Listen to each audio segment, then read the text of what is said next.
Hi, I'm Kat. Today I'm showing you how to make this miniature polymer clay and resin coffee maker. It actually does work. It just works very slowly, and of course the coffee it brews is very weak, but it's good enough for a doll. Let's go on ahead and get started. To do this project, I started with the carafe first, and to make this, I just started with some scrap clay that I rolled into an oval and tapered one of the sides in. I cut that side off so it was flat, and then the larger side I refined a little bit further with my ball tool. This is going to lose a lot of detail with this next step, so don't go through too much trouble for it. I am using Sugar Charm Shop's method of molding the plastic to the polymer, and I'm going to include a link to one of her videos that shows this process, and hopefully she doesn't object. So I'm using plastic packaging from pretty much, I think this is from a tin of muffins, but anything will work. I just prefer the PET plastic, PETE plastic, over like the PS or anything else. So in order to do this, I ran this under or over a little flame, and when it's began to soften, I pushed it directly over the polymer clay to mold the shape. I did that on both sides. And then to attach the sides together, I use E6000 glue. And then I glued the sides together. And at this point, you have a carafe that looks like it does work and stand on its own. However, I knew I was going to be filling this with coffee, and I wanted to make sure it was completely watertight. So just to secure it, add a little more strength, I dripped some resin over it. And I allowed my resin to cure for about 20 minutes before I proceeded with this next portion. So I mixed it, gave it 20 minutes, and then began to use the back of my paintbrush to just kind of brush it on top of it. This way it's sturdy, I can drop it, I can pinch it, I can do pretty much anything with it. I could even give it to my 3-year-old for a few minutes, and I do mean just a few, and it will still stand up to any sort of abuse that's given. The other thing with this tutorial is I'm using Sculpey instead of Fimo, which is my favorite polymer clay.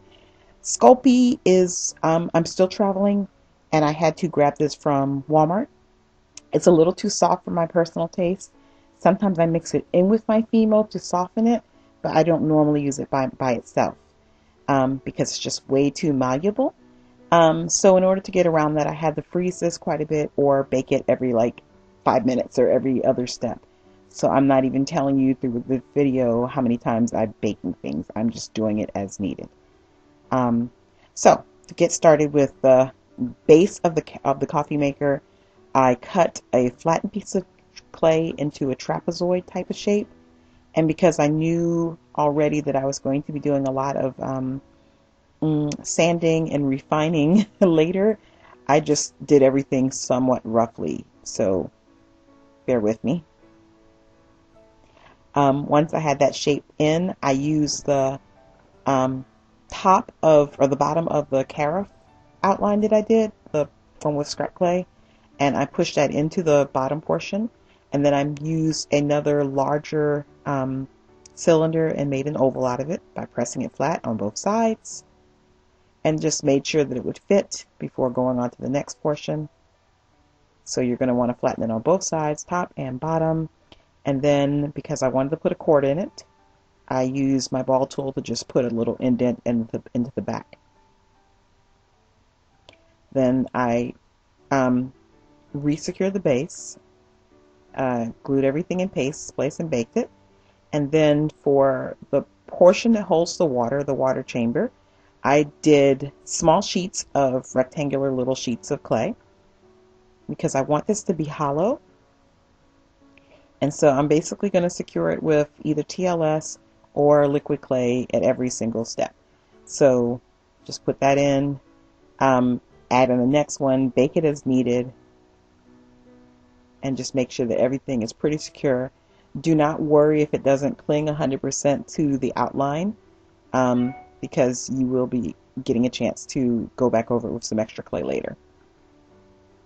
To do the fill line or the fill indicator, the water line indicator, I used a small piece of rectangular black clay, and then I cut in an oval shape and filled in that oval with liquid clay. Then I baked that panel, and put that in place with TLS.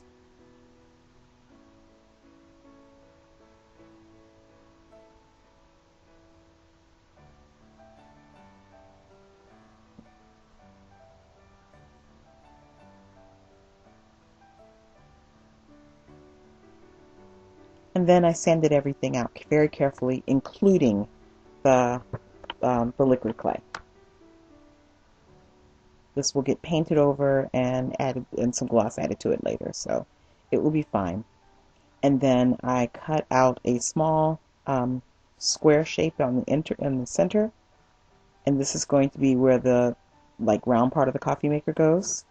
And then I patched in along the side anything that crumbled off that didn't need to crumble out. Then I used a small rectangle that I shaped into a circle, and this is going to be the portion where the drip part of the coffee maker goes. And then I put another small circle on the inside, and just put that in place with using your ball tool and then some liquid clay to secure it. You just want to make sure this connects to the walls of the carafe, the walls of the coffee maker, and also the base of it as well. And then I indented to make the cap of it. I just indented that onto a small, light, thin sheet of polymer clay. And then I pushed I used my ball tool to refine the lines, to just deepen them a little bit more, and to cut that out. And then my ball tool again, and then this way I'm kind of pushing it in to give it a little bit of a lip. This is going to be the lid again, and after you've gotten this to the point you want it, you can sand it, and we'll bake it, then sand it. I started to create a regular hinge for this, but I decided that was a little flimsy, so though this sounds a little weird, it was actually easier to make a paper or cardstock hinge. So I just glued that in place, and then I recreated the line where the coffee maker carafe goes by just using some TLS, because I sand everything very, very well. And afterwards, I just wanted to make a cord. So I used a piece from some embroidery string, put in a plug shape, and then 2 little pieces of aluminum from a tea light candle became the actual plug.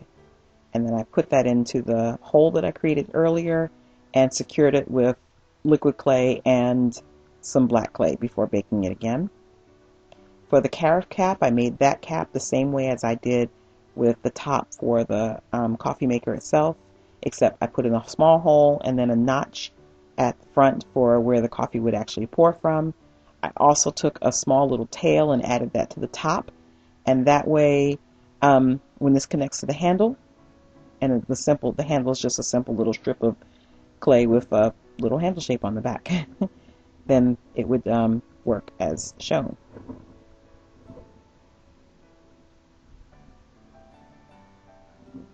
So you can see, you can push on the back tab and it opens. And because I've been sanding it all of this time, I gave it a couple of coats of black paint, inside and out. And then I also, before I actually painted this, I re-secured the inside because I needed this to be waterproof with liquid clay, just on all the seams. Of course, you don't want to paint your fill line. You want to leave that clear. And then I also put in 2 little buttons for power. I am actually using some glow-in-the-dark orange pigment powder on this for the red power button. However, I'm not going to show you how that looks in the dark because you will be seeing the pigment powder a lot more in the upcoming videos in the next few weeks, starting with the next one. And then I made a small coffee filter with just a regular coffee filter. And even though I'm using a baby teaspoon here, it's still spilling coffee everywhere. I'm sorry about that. It's a big mess, but I only want to do 1 take, so I apologize. And I just poured some water in. Now, even though I tested this before I actually ran this through in front of the camera, I was silly, I was impatient, it was not flowing fast enough. So I added another teaspoon, which was a mistake because as you can see, it begins to leak immediately. I overflowed it and it came out the back. I'm sorry about that.